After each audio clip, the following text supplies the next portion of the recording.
निर्द्वंद्व विजयी हेले भोगराई ब्लॉक कुंभीरगढ़ी पंचायत नायब प्रार्थी चंदन कुमार माझी 2024 मसीह नायब सरपंच मृत्यु पर आज निर्द्वंद्व नायब सरपंच प्रार्थी विजय होते बालेश्वर जिला भोगराई ब्लॉक कुंभीरगढ़ी पंचायत देखा मिली घटना गोटे वर्ष धरी पंचायत नायब सरपंच पद फांका पड़ा बेले निर्वाचन कमिशनर ओडिशा पक्षर गत 8 तारिख में यह पद पर एक विज्ञप्ति जारी करते विडीओ पक्षर निर्वाचन 12 तारिख में विज्ञप्ति जारी होता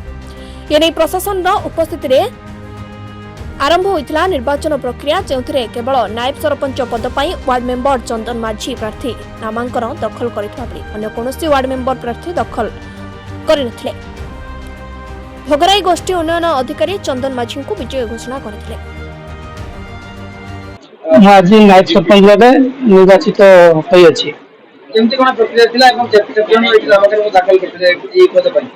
नायब सरपंच केवल एक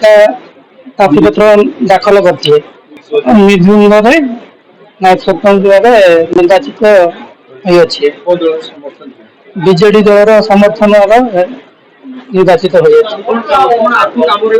सेवा कर आगे लक्ष्य रही निर्वाचन कमिशन ओडिशा से 8 तारिख नोटिफिकेशन करते कुंभीरगढ़ी जीबी नायब सरपंच निर्वाचन हो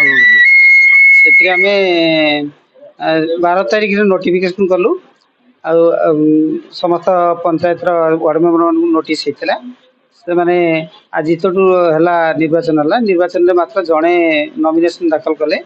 आमर चंदन कुमार माझी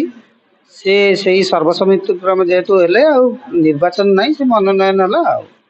निर्वाचन कहीं जड़े जे पूर्वर नायब सरपंच थे देहांत होता पदवी तापर पदवी खाली थी निर्वाचन कमिशन नोटिफिकेशन